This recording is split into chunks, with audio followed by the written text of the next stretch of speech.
আমার নাম মোহাম্মদ রাশিদুল ইসলাম। আপনি কি করেন? আমি পেশায় গাড়ি চালক। গাড়ি চালক। কি গাড়ি চালান? ট্রাক না ট্রাক বাস? চালাই। ট্রাক চালান কত বছর? 18-19 বছর। 18-19 বছর ট্রাক চালান না? জি।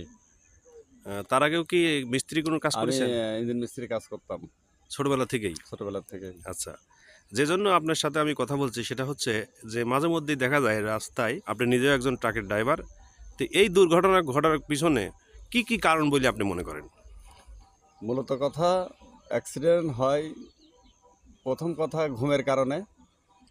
দ্বিতীয় কথা, যদি শীতকালে হয় অতিরিক্ত কুয়াশার জড়িত কারণে। আর আমাদের তো রাস্তায় কোনো টাইম পাস করার জায়গা নাই, তাই আমরা রেস্ট নিতে পারি না।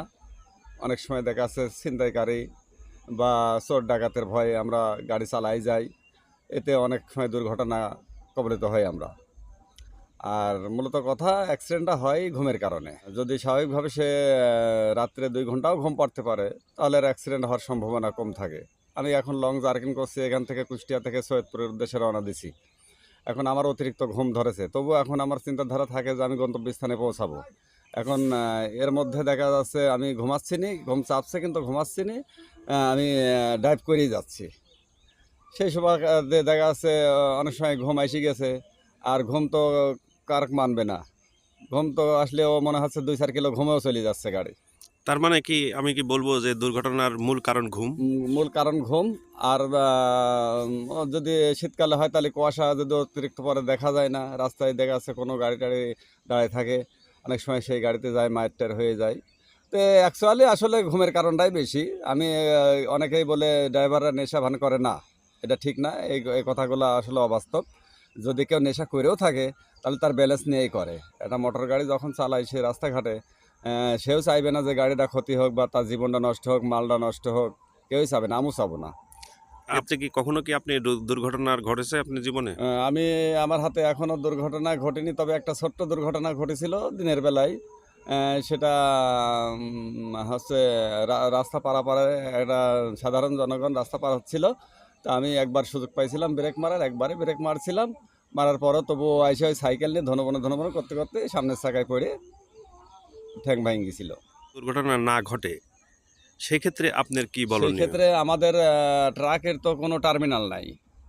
রাস্তায় আমাদের একটা টাইম পাস করার জন্য যে কোনো জায়গায় হাতে টার্মিনাল থাকলো, আমরা সেখানে গাড়িটা ঢোকাই দিই, 1-2 ঘন্টা রেস্ট নিলাম, একটু চাটা খেলাম, ঘুমালাম, বা যার ভালো লাগলো সে গেল, বা যার ভালো লাগলো না সে গেল না, ঘুম পাইলো। এতে দেখা যাচ্ছে অনেকটা আমরা স্বস্তি বোধ পাই। ঘুম মানেই আসলে ঘুম এমনই একটা জিনিস, অটোমেটিকলি ঘুম এসে যায়, এ কেউ ঠেকাতে পারবে না। রাত জাগলে ঘুম এসে যায়। এখন আমার গন্তব্যস্থানে না পৌঁছানো পর্যন্ত আমাকে যেতেই হবে। দিনের বেলা পুলিশের তাফালিং ক্ষেত্রে অনেক সময় আমরা রাত্রি বেশিরভাগ গাড়িটা চালাই। রাত্রি গাড়ি চালাইছেন? কোন জেলায় গেছেন আপনি এ পর্যন্ত কুষ্টিয়া আমি থেকে? এদিক কুষ্টিয়া থেকে এদিক বুড়িমারি, এদিক বাংলাবান্ধা পর্যন্ত, এদিক কক্সবাজার টেকনাফ পর্যন্ত, এদিক বরিশাল কুয়াকাটা পর্যন্ত। তার মানে বাংলাদেশের 64টা জেলার ভিতরে কোনো জেলা কি আপনার বাদ আছে? জেলা বাদ আছে, কিন্তু আধার এ মাথা থেকে ও মাথা আমার মারা হয়ে গেছে। কক্সবাজার টেকনাফ থেকে আমার এদিক বাংলাবান্ধা, বুড়িমারি, তেঁতুলিয়া, এদিক রংপুর, সৈয়দপুর, দিনাজপুর, কুড়িগ্রাম, নাগেশ্বরী, ভূঁইঙ্গামারি, এদিক খুলনা, বাগেরহাট, পটুয়াখালী, বরগুনা, কুয়াকাটা, এদিক বরিশাল, ভোলা, সর্বশেষ চাটমোহর। কথা আপনার কাছে সেটা হচ্ছে নিরাপদ সড়কের জন্য আপনার কি বলার আছে? নিরাপদ সড়কের জন্য আমাদের সরকারের কাছে আমাদের একটাই দাবি, যে আমাদের টার্মিনালের ব্যবস্থা করে দিক, আর ট্রাক ড্রাইভারদের জন্য যাতে আমরা একটু নিরিবিলি পরিবেশে একটু রেস্ট টেস্ট নিতে পারি। সরকারের কাছে আমাদের এইটুকুই দাবি।